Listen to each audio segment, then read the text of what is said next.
Shalom Church, welcome back to Cultivated Podcast, equipping all generations to become Christ Ambassador. Senang sekali hari ini host kesayangan kalian, saya, Rafael Satria, bersama teman baru ini. Host baru, siapa? Perkenalkan dirimu. Halo, nama gue Sinta. Baru pertama kali nge-host hari ini. Iya, ini nge-host pertamanya Sinta ya? Iya. Kita dukung teman-teman Sinta. Iya. Ayo Sinta, kita mereceh Sinta.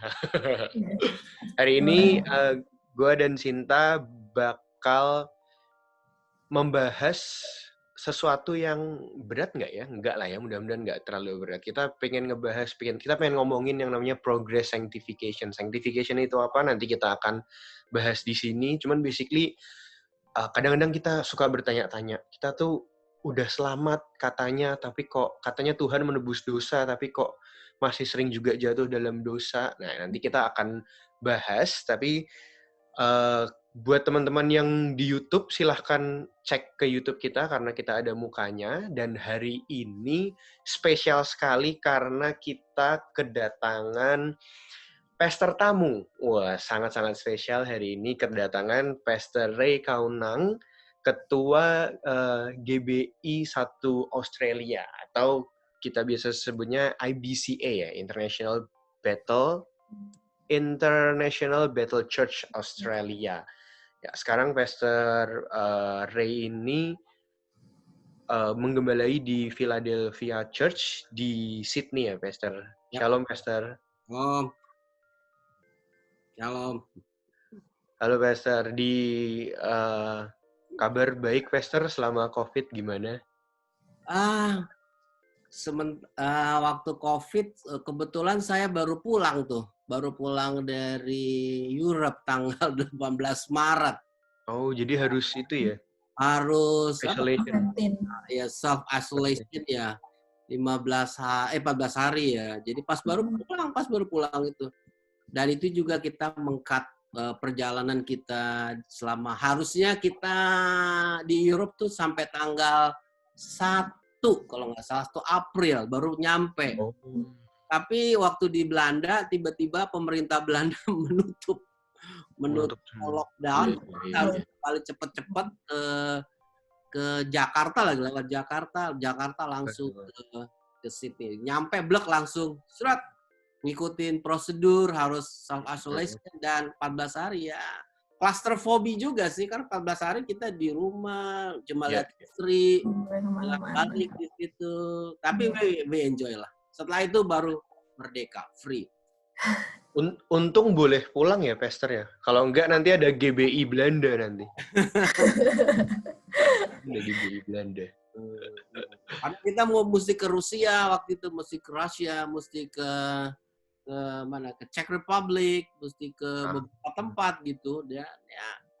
Ya Tuhan atur begitu rupa lah supaya, karena my leaders telepon cepet-cepet, Pak mesti balik, kalau enggak ada acara Jumat Agung nih katanya.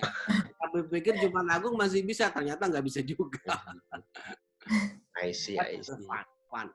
Dan semua orang pada stres. Saya lihat di airport di Europe sepi sekali, sepi. Semuanya crowded. Misalnya contohnya Schiphol itu kan airport terame di dunia ya. Big, rame, nggak pernah sepi lah sepanjang saya pergi ke Europe puluhan tahun. Itu airport tuh nggak pernah sepi. Tapi hari itu sepinya minta ampun. Itu bulan Maret loh, itu bulan Maret. Nggak tahu nih sekarang. Udah nggak ada penerbangan kali. Iya, di lock semua. I see. Pastor, intermezzo sedikit. Saya kan dulu juga tinggal di Sydney, Pastor. Saya kemarin cek di Google, Philadelphia yang depannya barbecue Korea itu bukan sih, Pastor? Dulunya.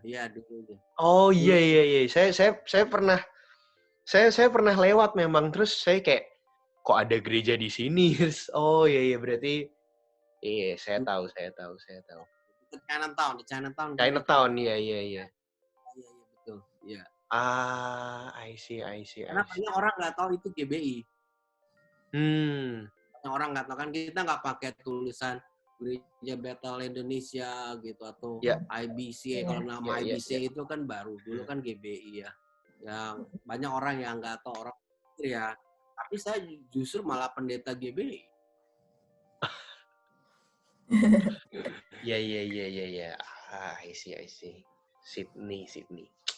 Oke. Nanti ditunggu kedatangannya ke Melbourne, Pastor. Asli. Sering ke Melbourne. Sering. Iya. Gimana, Pastor? Pernah diundang oleh Bethany Melbourne, sering ke Melbourne. Itu nanti Mbak silakan. Ongil. Udah janji sebenarnya, udah dijadwalin kalau nggak salah, udah dijadwalin bulan Maret kemarin. Kalau nggak salah, saya ingat tuh, saya dijadwalin, tapi ya nggak jadi, mau gimana. Iya. COVID begini. COVID ya. Pastor, kalau kita untuk mengenal lebih dekat nih kan, mungkin teman-teman juga ada yang mungkin baru pertama kali kenal dengan Pastor Ray. Aku suka ini aja sih, aku suka tanya background biar kita lebih dekat gitu. Pastor lahir di Jakarta kah atau? Saya lahir di Manado. Oh, Manado. Lahir di Manado, besar di Jakarta. Umur 27 tahun saya udah di Australia. Jadi saya sekitar 50, sekarang 50 berapa? 54 saya. Ya terbuka aja, saya 54 tahun, berarti hampir half of my tahun. Ya, iyalah begitulah di sini. Iya. Waktu ke Australia maksudnya untuk untuk studi atau pelayanan saya. Oh, memang udah ada rencana untuk pelayanan ke. Boleh diceritain? Iya, ditarik oleh satu gereja. Saya boleh begini ya? Boleh. boleh. Senyamannya. Ditarik oleh satu gereja untuk bantu youth-nya untuk 4 tahun, youth musiknya. Lalu sesudah itu saya balik ke Indonesia. Tapi sebelum saya pulang tahun 95, I think probably tahun 95, Tuhan tuh kasih visi buat saya untuk saya buka gereja di Australia, tapi saya nggak tahu tempatnya di mana.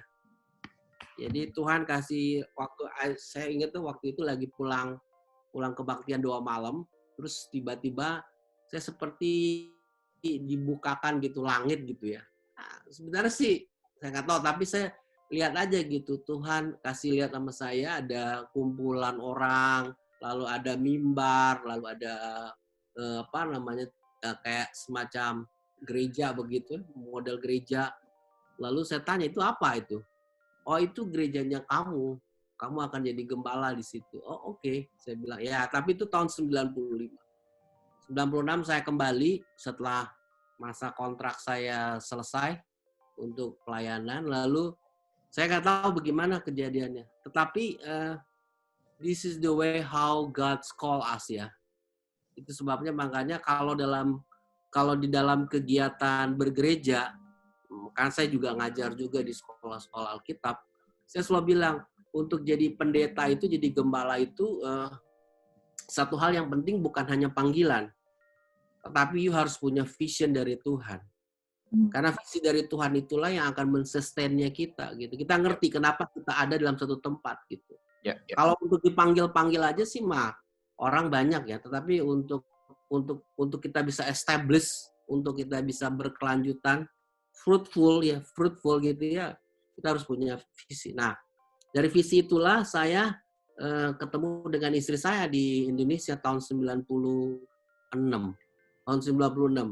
Nah, tahun 97 saya dibawa ke satu daerah di mana ya, di Sulawesi. Lalu di Sulawesi tersebut ada tamu dari Malaysia kalau nggak salah. Saya terjemahin dia. Setelah selesai udah mau tutup ibadah, dia panggil saya. Dia bilang, Tuhan bilang sama saya nih, tahun depan kamu akan kembali ke tempat di mana kamu berasal. Saya kaget. Tahun depan gitu. Dia nggak tahu hari itu saya ulang tahun. Tahu nggak? Tahun berikutnya 97 kami membuka gereja exactly tepat hari ulang tahunnya saya. Waduh. Iya. Puji Tuhan. Ya itu cerita gimana kita starting the church, gimana. Ya, it's excited lah, fun, menyenangkan ya. Tapi karena prosesnya untuk sebuah visi dulu terlebih dahulu. Nah, ini juga yang saya aplikasikan ke pelayanan. Kalau misalnya setiap kali pasangan-pasangan muda yang kayak seperti kalian gitu ya. Kan kita juga mulai dari student anak-anak SMA yang kita dapetin, lalu saya train mereka, saya ajarin mereka. Sekarang mereka jadi leadersnya kita. Nah, saya bilang sama mereka sebelum mereka kawin, yang penting bagi kita kawin sih mah bisa cepat, orang bisa kawin, bisa segala sesuatu. Tetapi apakah perkawinannya itu berdasarkan karena Tuhan memberikan visi buat perkawinan kalian? Nah, dengan adanya visi itu kan kita bisa terus men-sustain perkawinannya kita. Nah, ini yang saya bawa dari apa yang Tuhan kasih di dalam pelayanan ke dalam konteks daripada relationship di antara yang akan menikah. Jadi tempatnya saya tuh selalu pertanyaan saya terkenal. Pasti semua orang tahu. Kamu punya visi nggak kalau membangun rumah tangga? Kalau kamu belum punya visi, you must go to God, ask God. Kamu berdoa, ya bisa dapat hari ini, bisa dapat dalam perjalanan kamu menikah, tetapi you must get that. You must get that. Karena it is very important gitu. Yeah. Oh, menarik. Pastor, biasanya kalau kita ngobrol nih sama bintang tamu, 90% pasti nggak pernah nyangka dirinya akan kayak full time untuk melayani Tuhan. Kalau boleh tahu, Pastor Ray dulu kira-kira cita-cita apa tuh? Penyanyi, arsitek? Dulu saya cita-cita jadi Presiden Republik Indonesia. Amin. Kok amin sih? Mulia. Lah benar. Kenapa? Karena papi saya pendeta. Kami pendeta. Saya tuh punya interest sekali politik. Iya, politik. Dari dulu tuh senang politik. Saya mau jadi jurnalis. Nah, saya udah pikir-pikir kalau saya masuk jadi jurnalis, pasti saya akan langkahnya masuk ke dunia politik. Dan itu dari kecil. Kalau orang kan dari SD kan ditanya, kalau anak-anak kelas 3, kelas 2, apa cita-cita kamu? Jadi pilot, mau jadi dokter. Kalau saya enggak, presiden. Karena dari kecil memang saya udah angan-angannya wujudnya saya jadi presiden. Ya, tapi Jokowi lah yang dapat lah. Kita mau gimana ya. Ini presiden untuk umat-umat Kristen. Amin. Presiden juga. Kayaknya jadi presiden juga. Presiden juga. Tuhan nyuruhnya di tempat lain. Iya benar. Menarik. Pastor, kita kan hari ini pengen ngomongin yang namanya progressive sanctification. Cuman mungkin ada beberapa teman-teman yang mungkin baru pertama kali dengar sanctification itu apa sih, Pastor? Nah, saya ingat nih pertanyaan ini sebenarnya pertanyaan yang sering diajukan oleh orang-orang muda. Ini pertanyaan klasik ya. Klasik dalam penggembalaan selalu begitu. Karena kan persoalannya gini. Ini saya udah diselamatkan, tapi kok bisa jatuh? Bisa jatuh dalam dosa, dalam kegagalan. Terus gimana dong? Masa saya jatuh bangun? Kan gitu kan. Nah, sangat klasik karena pertanyaan ini adalah diajukan oleh orang-orang yang baru belajar memahami tentang kekristenan itu sendiri.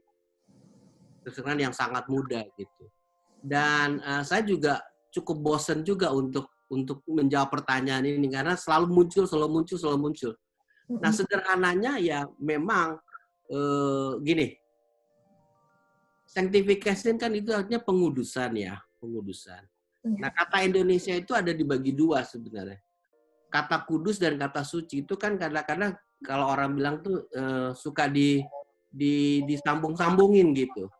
Nah, antara kudus dengan suci itu kan kata-kata kelihatan similar, tetapi sebenarnya enggak juga. Kudus dalam teks Alkitab itu berarti pemisahan. Oke, kudus berarti pemisahan.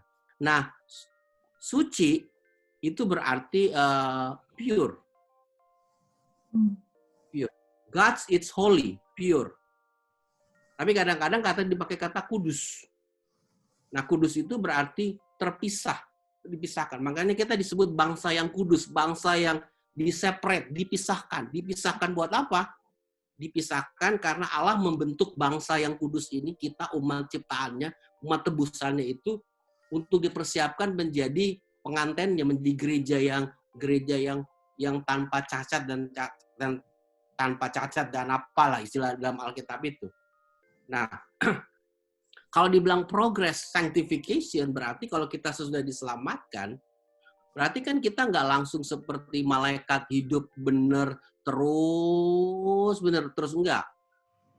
Kedagingannya kita tuh masih selalu akan ada. Makanya peperangan antara manusia duniawinya kita, sekelilingnya kita, dengan kita yang sudah dikuduskan itu sering terjadi. Kita gagal nggak?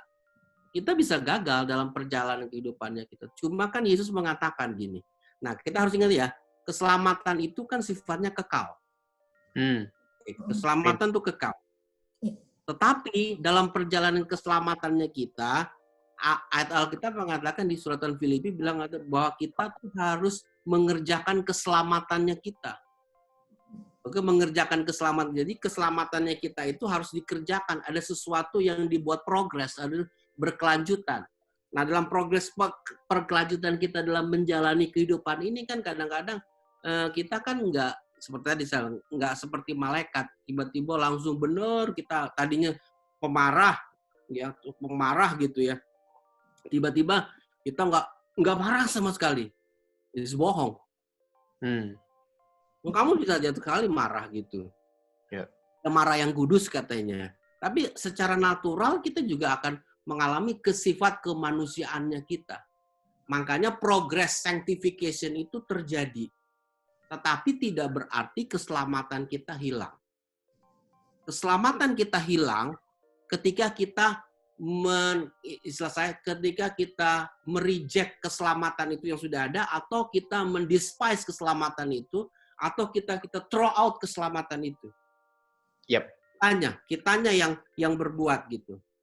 Nah, ini akan bersumber akan jadi permasalahan lagi yang besar nanti. Ada pertanyaan-pertanyaan lagi nih, panjang jadi panjang.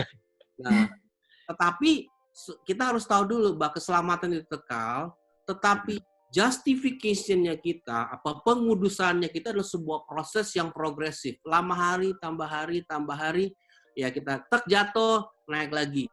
Jatuh, naik lagi. Jatuh, naik lagi. Jadi kalau kita orang muda nih, ini pertanyaan buat orang muda biasa, aduh Pak, kok saya jadi begini, kok jadi begini nih, tapi saya bener nih, ya nggak apa-apa, ya hidup dalam progressive sanctification itu, nggak apa-apa sebenarnya, tetapi jangan juga, makanya kan teks Alkitab di 1 Yohanes mengatakan, kalau kamu berbuat jahat, ya kamu harus minta ampun, maka Allah memberikan pengampunan kepada kita. Makanya Yesus mengatakan, berapa kali harus mengampuni? Sampai 7 kali?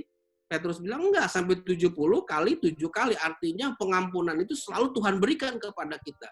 Jadi jangan kita ya seperti gini, sama Tuhan itu gini. Sama Tuhan itu seperti kita takut dia adalah judge-nya kita. Enggak. Kalau kita datang minta ampun, Tuhan ampuni kita.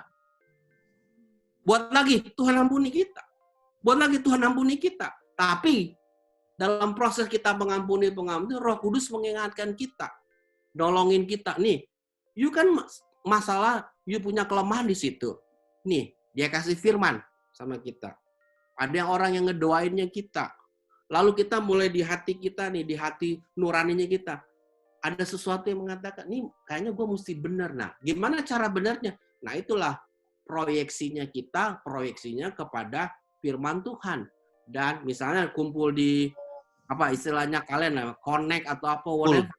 Cool gitu. Di disitulah proses sanctification itu terjadi. Karena ada temannya kita ngingetin, temannya kita ngedoain, Roh Kudus bicara kepada kita, dan firman Tuhan bicara kepada kita juga. Kayak saya juga punya kelemahan. Dan saya minta selalu pengampunan daripada Tuhan berkali-kali dalam hidup ini. Tapi tidak menjadikan, nah ini yang sering-sering ini yang sering jadi bahan pertanyaan gini. Tapi tuh ada suara-suara tuh yang bilang tuh, nah lu tuh kan, lu buat lagi tuh kan, lu buat lagi tuh, lu buat lagi tuh.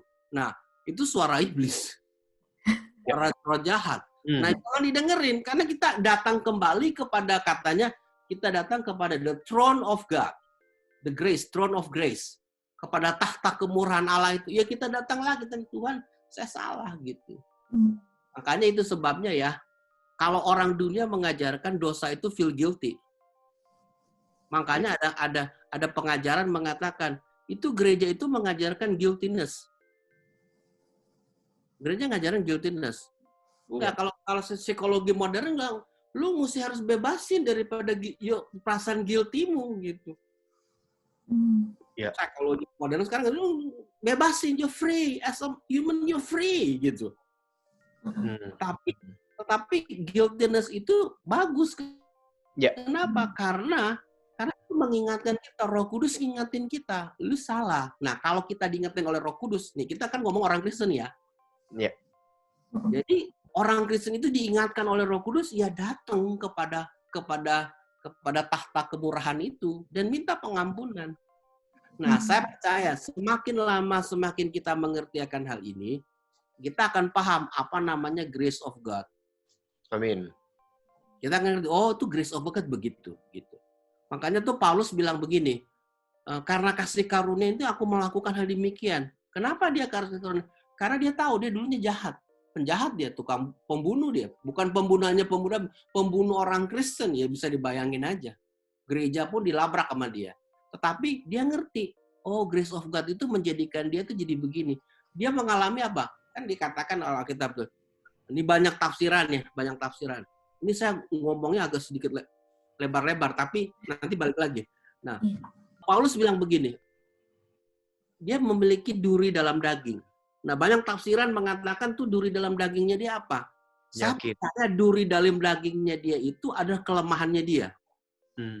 Nah, as an apostle, harusnya kan dia perfect, sempurna. Tuhan bilang enggak apa-apa duri dalam daging itu supaya ngajarin kamu, supaya kamu tuh rendah hati. Makanya teks Alkitab tuh bilang waktu di Korintus mengatakan, aku mengenal seseorang yang diangkat oleh Tuhan sampai langit yang ketiga. Itu dia ngomongnya sebenarnya bicara dia. Bicara tentang dirinya dia sendiri. Tetapi kenapa dia pakai aku mengenal seseorang? Karena dia belajar tentang kerendahan hati. Kenapa? Karena duri dalam dagingnya itu. Nah, setiap orang punya kelemahan. Kita bersyukur dengan kelemahannya kita, harusnya. Karena itu mengingatkan kita akan Tuhan itu berbaik kepada kita. Kita punya anugerah dari Tuhan yang berlimpah. Nah, jadi kita sebagai ya orang muda, orang Kristen, jangan takut kalau kita jatuh dalam kekeliruannya kita. Bagi saya itu adalah sesuatu proses bagi kita untuk belajar, untuk kita menjadi manusia yang dewasa, yang akhirnya akan selalu tergantung kepada Roh Tuhan. Nih, walaupun kita sering diajarin, dengerin Roh Tuhan. Kadang-kadang kan kita juga nggak denger. Iya dong. Bukan berarti kita berdosa, tapi itu human-nya kita gitu. Nah, saya sering lihat nih, ada orang yang bilang, wah, gue hebat kok, gue luar biasa, gue nggak apa-apa. Makanya Paulus mengatakan, orang yang mengatakan demikian hati-hati loh, katanya. Hati-hati, jangan kamu jadi jatuh, katanya. Nah, artinya kita begini, saya ngerti lah sekarang lah. Banyak anak muda sekarang itu mengalami masa proses yang demikian, tetapi you harus stick dengan firman Tuhan. Karena firman Tuhan itu akan memform kita, membentuk kita. Nah, jadi semakin hari kita ada dalam firman Tuhan, semakin Tuhan menunjukkan kelemahannya kita. Tetapi kita berterima kasih. Kelemahannya itu mengakibatkan kita menjadi semakin tergantung kepada Tuhan. Nah, semakin kita tergantung kepada Tuhan, semakin kita ngerti Tuhan lagi membentuk saya menjadi apa gitu. Ya. Amin. Saya kasih contoh. Salah satu kelemahannya saya dan salah satu kekuatannya saya very strong di dalam leadership. I'm perfectionist. Maunya begini, maunya begini, maunya begini, maunya begini. Maunya harus begini. Goal oriented. Saya tuh goal oriented, mesti begini. Saya kejar terus gitu. Tuhan bilang itu wrong. Tetapi dalam dunia leadership itu very good. Tapi dalam dunia kekristenan, dalam leadership gereja, that's not right.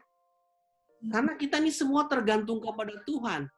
Kan Alkitab mengatakan, manusia boleh merencanakan, tetapi Tuhan yang menentukan langkah-langkahnya. Jadi kita boleh berbuat sesuatu, boleh punya visi, tetapi membiarkan Tuhan itu menjadi jurumudi kehidupan yang kita itu nggak mudah. Itu namanya proses pelajaran yang bertahun-tahun yang saya jalan. Nah, sama seperti tadi. Progress sanctification itu begitu, sebuah proses yang lama yang kita belajar. Sama seperti inilah jatuh bangun ya lama-lama dia akan kuat untuk berdiri. Iya.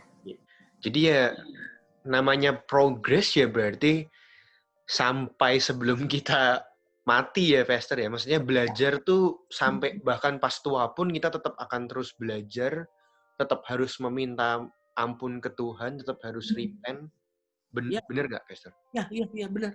Karena repent itu bukan waktu pertama kali kita datang di altar gitu, kita repent. Enggak. Repentance itu harus berulang-ulang. Karena kan kita kan manusia, masih ada kemanusiaannya kita ini masih kita belum tubuh kemuliaan. Nanti tubuh kemuliaan waktu rapture. Tapi selama kita masih ada di dalam tubuh ini, ya kita akan mengalami jatuh bangun. Ya sama aja lah, saya pendeta lah gitu. Kalau nyetir kadang-kadang disalib, ngamuk juga saya. Tapi ada reaksi, ada respon ya?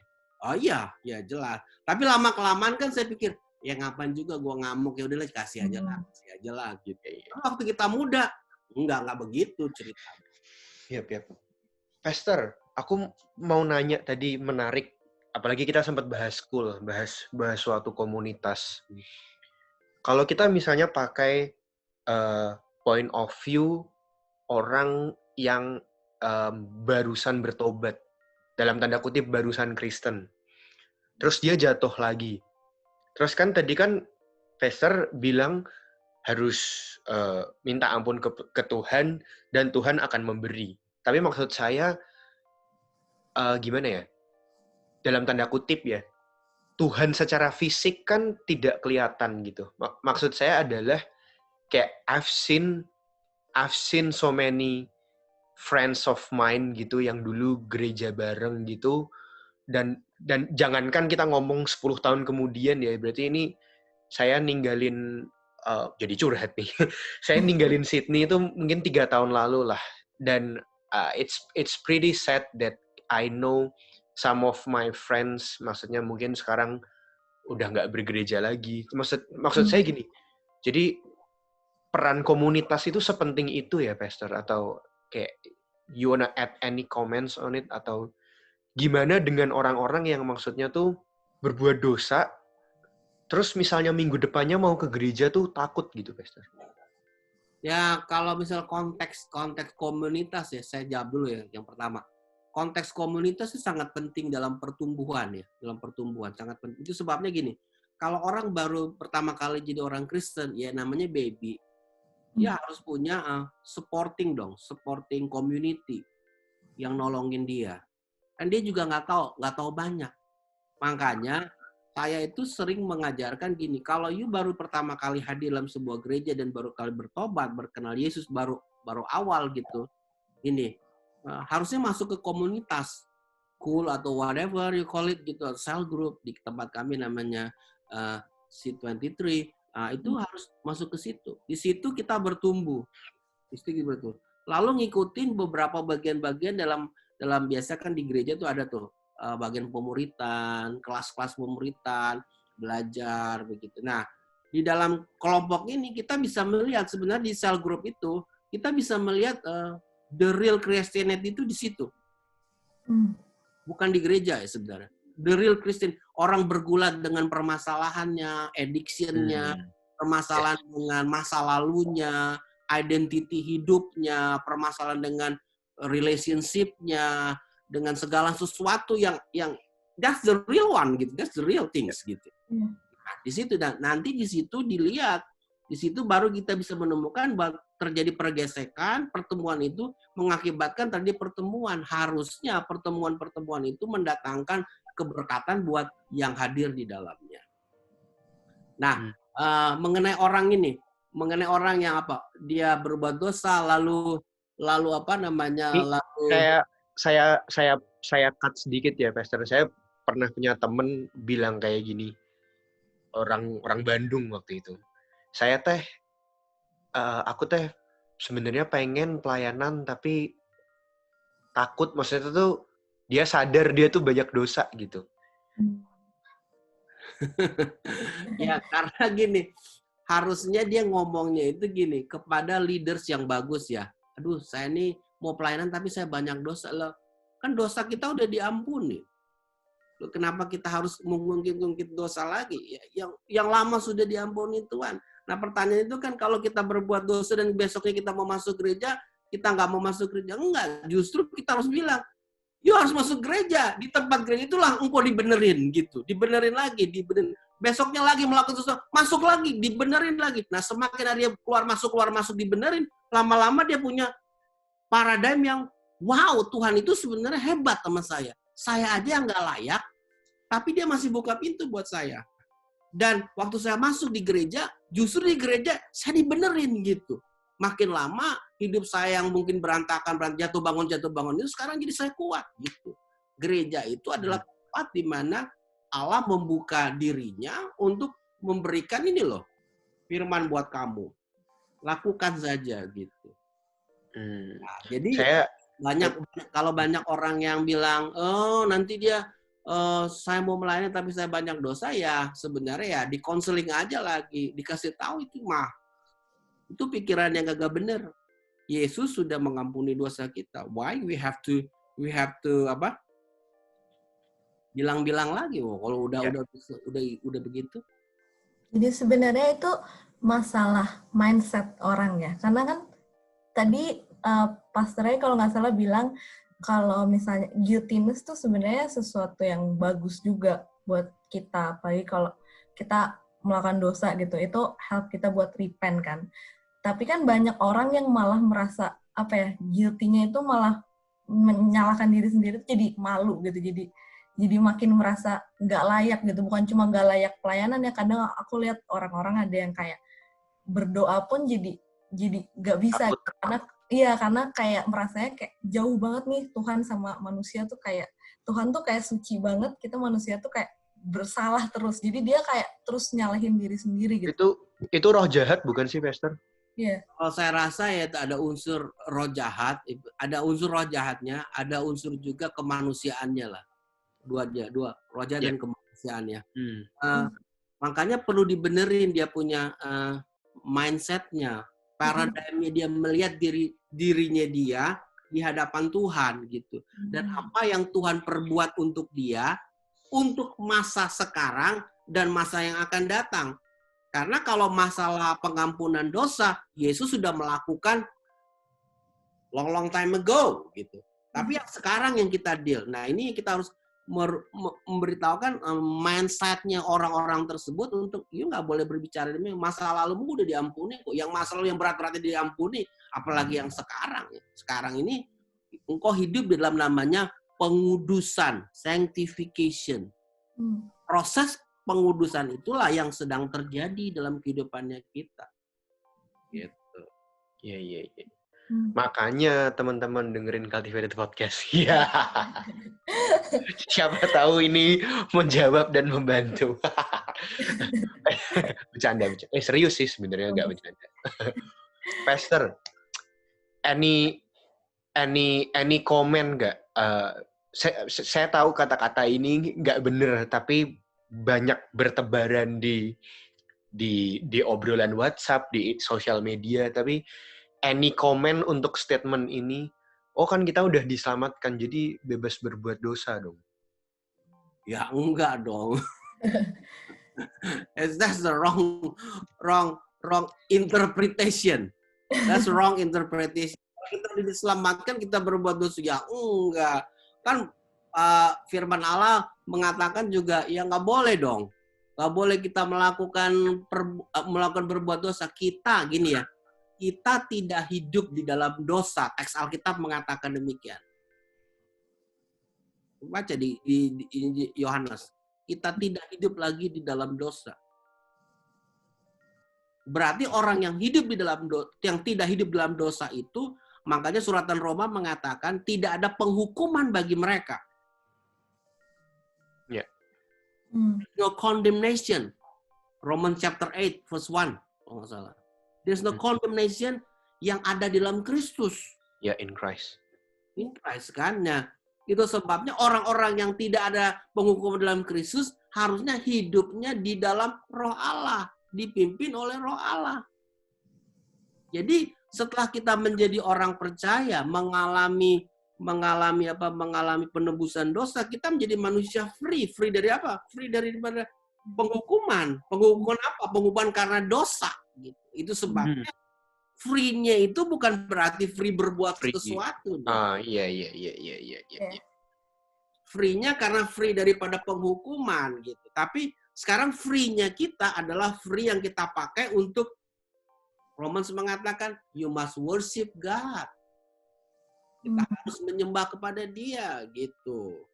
Nah, proses sanctification terus berjalan karena kan Roma pasal 12 ayat 1 dan 2 juga mengatakan itu kan transform your mind.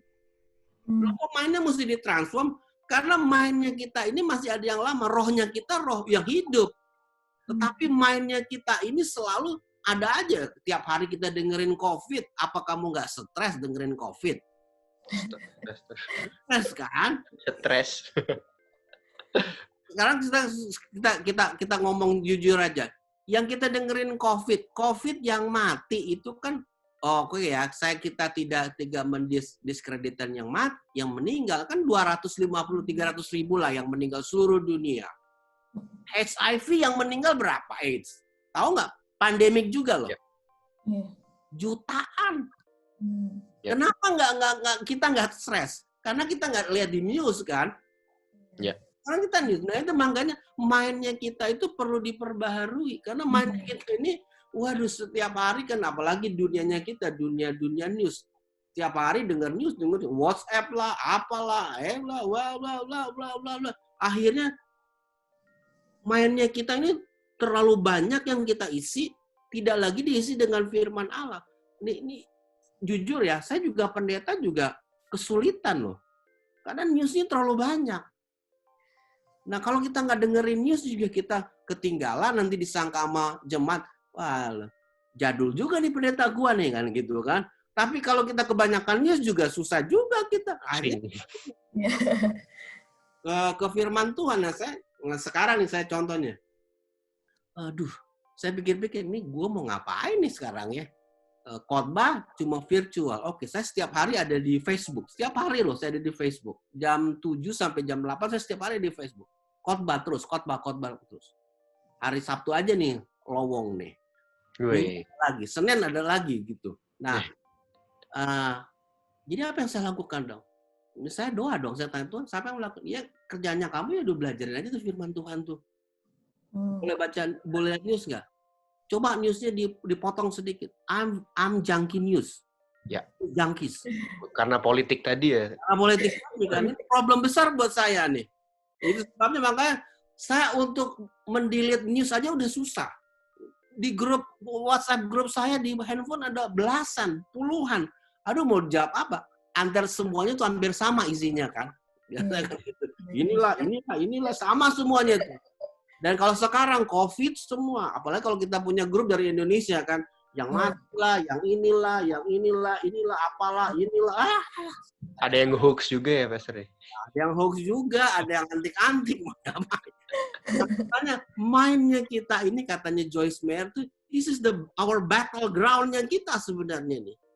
Ya. Makanya untuk membenarkan mindnya kita itu perlu firman Tuhan yang kita dengar, dan you must read good reading lah, good bacaan yang bagus lah, dalam dunia ini bacaan yang bagus. Tapi sekarang juga saya juga mikir-mikir ya, I have my own library, 1,000 books di my kantor, di my rumah, itu thousands book. So terlalu banyak juga bagi saya juga nggak bagus. Lama-kelamaan saya memilih buku yang saya baca.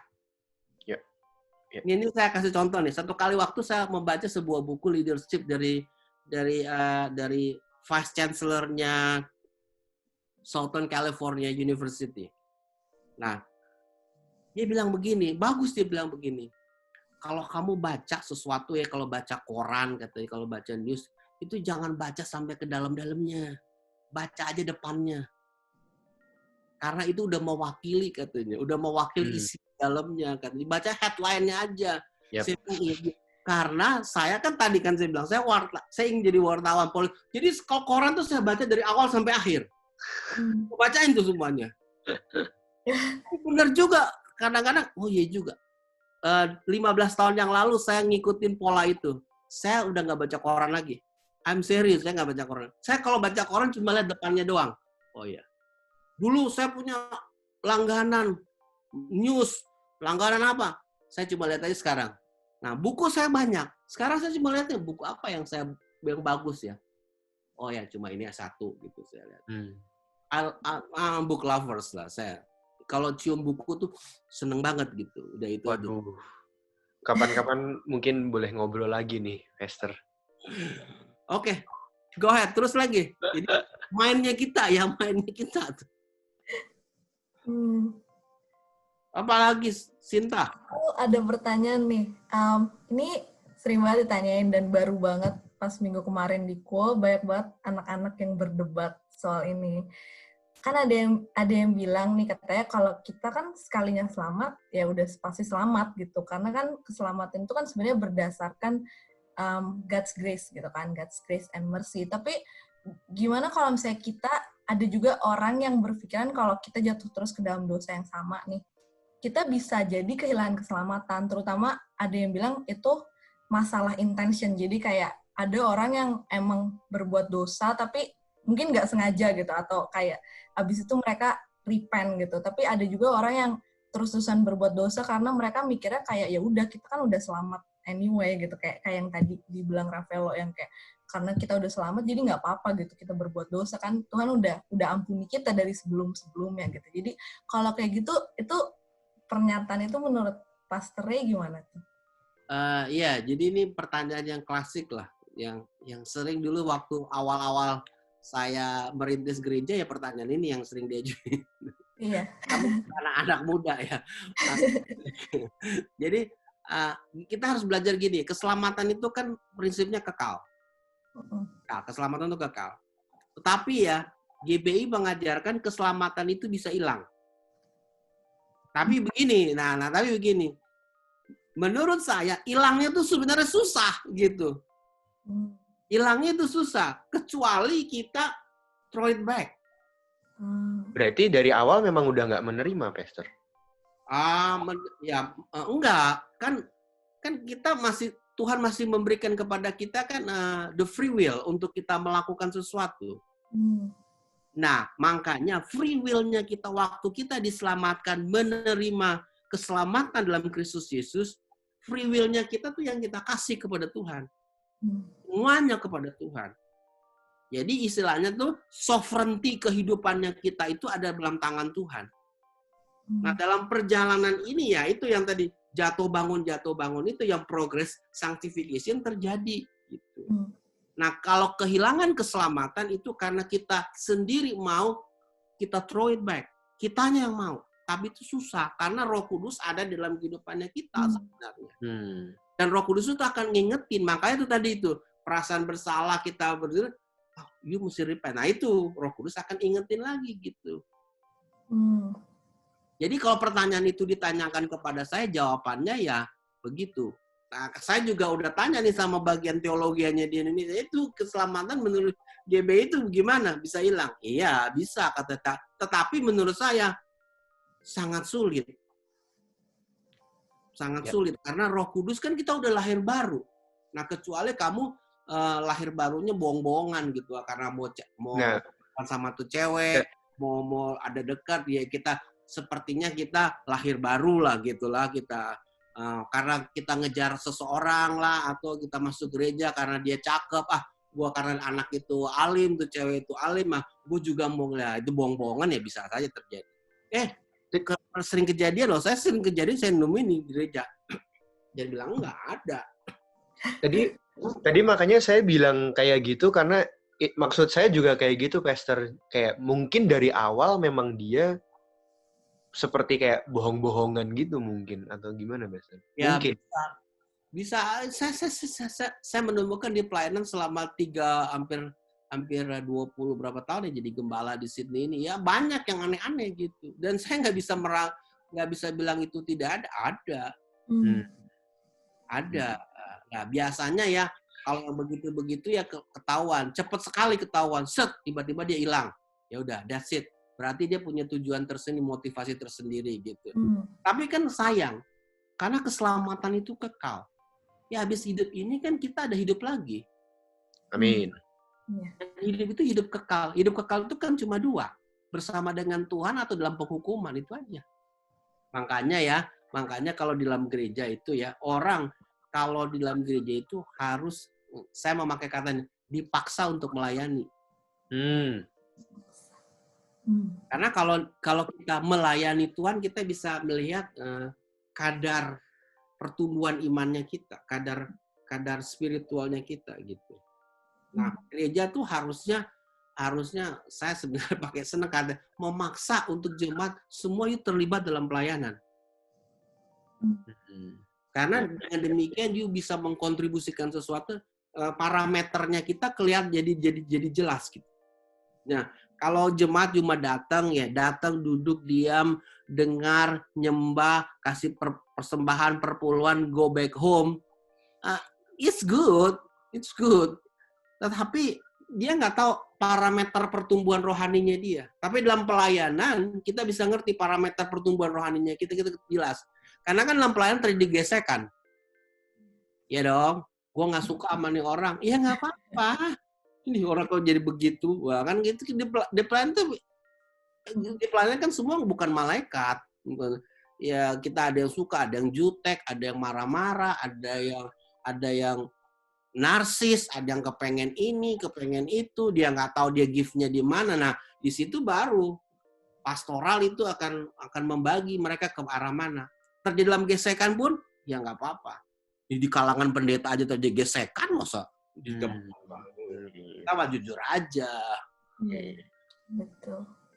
Dulu saya kalau gereja, Sabtu udah dicariin. Untung dicariin ya.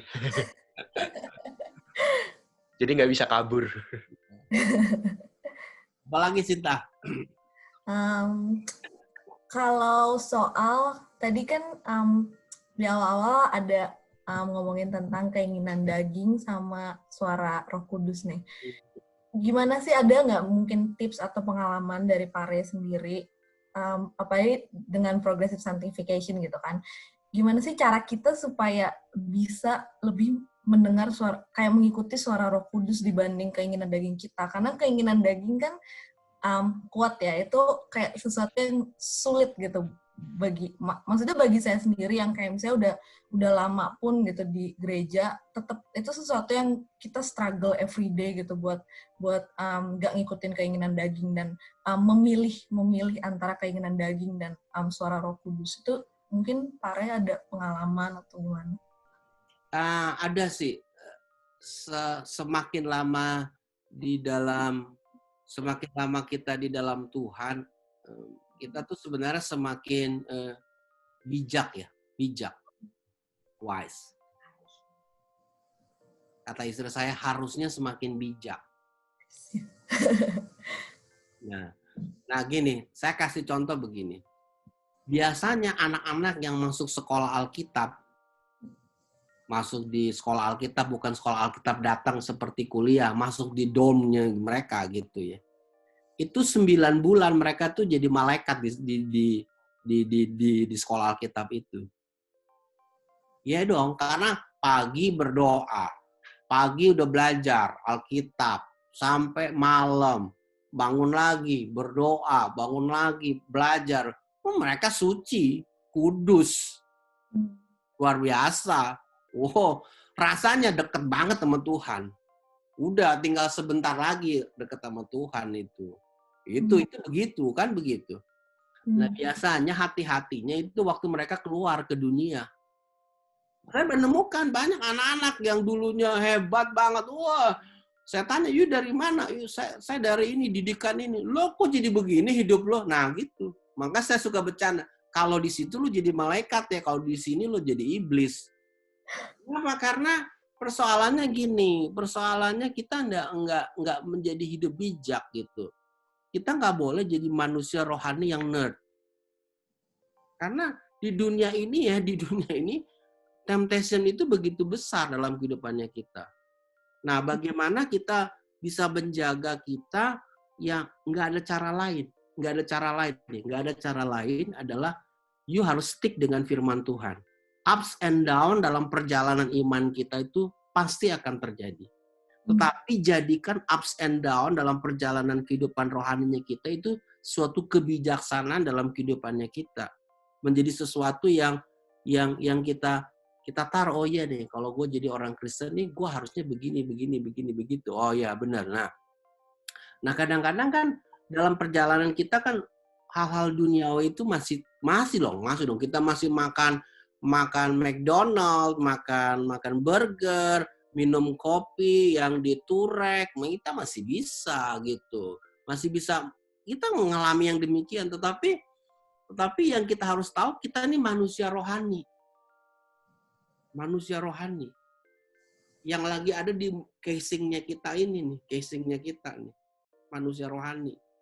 Nah, kita mesti ingat kita ini manusia rohani loh. Spiritual man. Nah, orang yang ngerti manusia rohani, dia akan selalu berusaha untuk makan hal-hal yang rohani. Dan itu firman Tuhan. Nah, waktu dia terbiasa makan dengan hal-hal yang rohani, itu firman Tuhan, maka dia akan terbiasa juga mulai mendengarkan suara Tuhan, spiritual yang itu. Dan itu dari firman Tuhan jelas sekali. Nah, dari situ kita bisa merangkak dalam perjalanan kedewasaan rohaninya kita, baru kita begini. Kadang-kadang kita kan kepengen seperti, let's say kata Benny Hinn lah, audible lah, dengerin suara Tuhan. Wah, Tuhan bicara sama saya, bla bla bla bla bla. Enggak, itu beda kastanya itu. Kita tuh orang Kristen tuh yang gini, yang sekarang ini ya manusia rohaninya kita yang dibenerin deh. Nah, semakin hari kita membenarkan atau membuat giant manusia rohaninya kita, semakin hari kita semakin bisa mengerti kenapa Tuhan membawa kita ke dalam dunia ini. Apa plannya untuk kita? Karena kan manusia rohani akan berbicara tentang hal yang rohani. Dan hal-hal yang rohani itu, kata teks Alkitab itu, bisa menilai semua. Hal duniawi nggak bisa menilai hal yang rohani. Rohani bisa menilai segala sesuatu. Makanya manusia rohaninya kita itu harus diangkat, dibenerin, dikasih makan, dibuat giant, dibuat mature. Nah, ini yang harusnya sebagai orang Sinta, orang yang lama dalam Tuhan itu juga harusnya yang prospernya kita, karena manusia rohaninya kita mempengaruhi sekelilingnya kita. Mempengaruhi kita punya job, mempengaruhi kita punya future, mempengaruhi kita punya nanti kita milih pasangan hidupnya kita, mempengaruhi apa saja, karena manusia rohani itu mempengaruhi sekelilingnya kita. Hal-hal yang duniawi tidak bisa mempengaruhi hal-hal yang rohani. Nah, jadi sarannya saya sih kalau saya ya nggak usah terlalu berkelebihan untuk suara Tuhan itu gitu. Kadang-kadang ada yang sering nanya, ini saya punya pasangan nih dari Tuhan apa enggak? Karena kalau saya pacaran dengan orang ini dari Tuhan apa enggak? Ya sebenarnya dari Tuhan apa enggak? Yuk baca firman Tuhan ya. misalnya yang baca firman Tuhan, dia udah tahu nggak seiman gitu. Ya lo maksa ya, tapi saya cinta. Ya udah nggak bisa gitu aja. Jangan dipaksa-paksa gue mau dengar suara Tuhan. Udah salah, udah nggak bisa gitu. Paksa ya Pastor deh. Nah, udah nggak bener gitu, gimana mau cari suara-suara Tuhan, udah nggak ada lagi tuh suara Tuhan, karena suara Tuhan udah ada di firman Tuhan itu sendiri gitu. Dan itu salah satu keinginan daripada orang muda ingin cari sesuatu dari Tuhan. Ya udah baca Alkitab aja. Nah, dalam masalah relationship ya orang muda, relationship saya selalu bilang, udah tenang-tenang aja. Kalau datang dari Tuhan, nih kalau datangnya dari Tuhan, nih itu kalau datangnya dari Tuhan itu sebentar, nggak pakai lama-lama. Tuhan, that's it gitu aja. Dan you akan menikmati gitu. Jadi aku bisa simpulin kalau yang tadi Pastor yang omongin, sebenarnya tuh jadi yang kita memulainya dengan membangun spirit kita kan, rohani kita. Karena banyak juga sih aku lihat kalau teman-teman aku ya, ada beberapa yang dulu tuh mereka kelihatan mature banget gitu. Maksudnya spiritually kelihatan sangat mature, tapi pas udah bergaul dengan kayak orang-orang sekuler gitu, orang-orang duniawi, perlakuan mereka tuh beda gitu sama di gereja. Padahal kelihatannya tuh udah mature spiritually. Tapi kalau menurut kesimpulan yang tadi aku ambil, berarti sebenarnya kalau kita membangun dari rohani kita dari dalam, itu sulit ya buat dipengaruhi sama duniawi. Ya kan? Itu betul. Jadi sekarang yang kita pentingkan adalah membangun manusia rohaninya kita. Membangun manusia roh itu paling penting sekarang. Karena manusia rohaninya kita lah yang akan mempengaruhi seluruh kehidupannya kita. Jadi kalau kita manusia rohani, nah gini nih, saya kasih tahu ya. Orang Yahudi itu punya sesuatu yang tidak dipunyai oleh orang di dunia ini. Apa? Mereka percaya segala sesuatu itu spiritual. Itu sebabnya mereka mengerjakan sesuatu itu dengan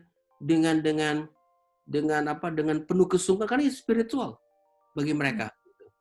Nah, kita juga, apalagi kita udah dibenarkan oleh darah Yesus, dibenarkan oleh Kristus, harusnya kita adalah manusia yang paling ngerti tentang masalah demikian. Dan kita nggak boleh kalah dong dengan dunia ini. Itu sebabnya orang Kristen benar harusnya jadi pemenang. You jadi di kerjaan tuh harusnya bisa naik, nggak bisa turun gitu. Lu jadi berkat untuk mereka gitu. Jadi dimanapun kita berada, entah itu cuci piring, jadi cleaner, itu berkat karena kita manusia spiritual gitu. Dan orang yang spiritual itu mengerjakannya tuh sungguh-sungguh gitu. Dia ngerjanya sungguh-sungguh. Dia nggak, gue orang Kristen cuma doa-doa doang. Ya enggak, lu jadi sopir taksi yang bagus, the best yang lu berikan gitu. Jadi cleaner yang the best karena dia manusia rohani. Jadi kita mempengaruhi sekitar, bukan dipengaruhi sama dunia. Amin. Mungkin sebelum kita beres, ada pesan-pesan buat pendengar kita nih yang sekarang lagi dengerin podcast ini. Apalagi kalau seputar topik sanctification, mungkin ada yang pengen Pastor Ray sampaikan buat pendengar-pendengar. Kalau saya sih sederhana aja. Jangan kita nyerah kalah dalam kekristenannya kita. Amin. Kita menyerah kalah dalam perjalanan rohaninya kita. Ups and down itu pasti terjadi. Even yang the great man of God aja mengalami ups and down. Kita tidak perlu khawatir. Karena gini, hidup kita itu kan udah di tangan Tuhan Yesus. Ada dalam genggamannya Dia. Dia tahu apa yang kita sedang lakukan. Cuma yang kita minta adalah gini. Benar kata Tuhan Yesus, Roh Kudus itu diberikan kepada kita untuk mendampingi kita. Jadi kita minta Roh Tuhan pegang saya gitu dalam menjalani hidup ini. Ini yang saya concern, ini yang saya misalnya ini kelemahannya saya Tuhan. Pegang saya ngaku ini kelemahannya saya. Tapi saya percaya Engkau mengangkat saya gitu. Engkau nggak membiarkan saya tergeletak. Tetapi Engkau mengangkat saya. Itu indahnya kekristenan itu. Selalu ada second chance dalam hidup ini until nanti kita bertemu dengan Tuhan Yesus. Satu pertanyaan terakhir boleh nggak, Pastor? Boleh. Ini out of context, tapi ini pertanyaan favorit kita biasanya kalau menjelang akhir. Kalau Pastor Ray boleh share ke kita, punya nggak, Pastor, favorite Bible verse atau dan favorite song? Favorite Bible verse itu 1 Korintus 15 ayat 10. Coba saya lihat, saya ada Alkitab. Oh, itu saya juga suka, Pastor. Bentar. Oh, itu saya bukan deh, salah. Beda. 1 Korintus 15, 1 Korintus 15 ayat yang ke-10. Ini saya baca ini, 1 Korintus 15 ayat 10. Tetapi karena kasih karunia Allah, aku adalah sebagaimana aku ada sekarang. Dan perhatikan ini kata yang bagus nih, kata Paulus. Dan kasih karunia yang dianugerahkannya kepadaku tidak sia-sia. Sebaliknya tuh, aku telah bekerja lebih keras daripada mereka semuanya. Tetapi bukannya aku, melainkan kasih karunia Allah yang menyertai aku. Amin. Kalau favorite song, Pastor, ada nggak, Pastor? Aduh, saya ini kan pemain musik. Saya ini mantan worship leader. Banyak sih jadinya. Saya suka lagi lagu sukanya lagu battle. Apa battle itu? Battle Reading. Iya. Battle Reading tuh banyak lagu-lagu yang bagus tuh. Itu Battle Reading paling saya suka. Sekarang paling suka. Cucu saya paling suka ditidurin lagunya pakai itu, lagunya simfoni. Apa sih lagunya? Nah, dia suka ditidurin oleh lagu yang ini. Namanya Tuhan Nara. Orang kan tidur pakai lagu worship. Kalau cucu saya tidur pakai lagu praise. Mantap sekali. Mantap. Thank you banget. Terima kasih sekali, Pastor Ray. Hari ini sudah mau ngisi di podcastnya kita. Gimana, Sin? Terberkati nggak, Sin? Iya, terberkati banget. Aku belajar banyak banget. Dan itu jujur pertanyaan yang sering banget ditanyain sama teman-teman. Jadi bisa di-share juga nanti podcast ini biar mereka. Yes, aku berharap maksudnya yang dengerin nggak cuma yang di Melbourne atau Australia, tapi mungkin teman-teman kita yang di Indonesia juga bisa terberkati. Aku terberkati banget. Ini juga bener sih, ini topik yang banyak banget orang nanya, jadi mudah-mudahan ini bisa membantu. Jangan lupa pokoknya like, comment, share, subscribe juga di YouTube kita atau di Spotify kita. Ada di Instagram juga ya kita ya, Sinta ya? Cultivated.podcast Instagram. Mantap. Cultivated.podcast gitu. Terima kasih, Pastor Ray, buat hari ini. Tuhan berkati. Ya udah gitu aja sih dari kita semua. Thank you banget buat teman-teman yang udah dengerin. Saya Rafaelo Satria, teman saya Minta. Dan ada Pastor Ray juga. Bye-bye. Ko Gideon juga. Bye-bye. Thank you, Tuhan Yesus memberkati semuanya. Terima kasih, Pastor Ray. Thank you. Bye-bye. God bless you. Terima kasih sudah mendengarkan podcast kami. Share podcast ini kalau menurut kalian memberkati. Cultivated Podcast tersedia di Spotify dan YouTube. Dan kalian bisa cek juga Instagram kita di cultivated.podcast. Terima kasih.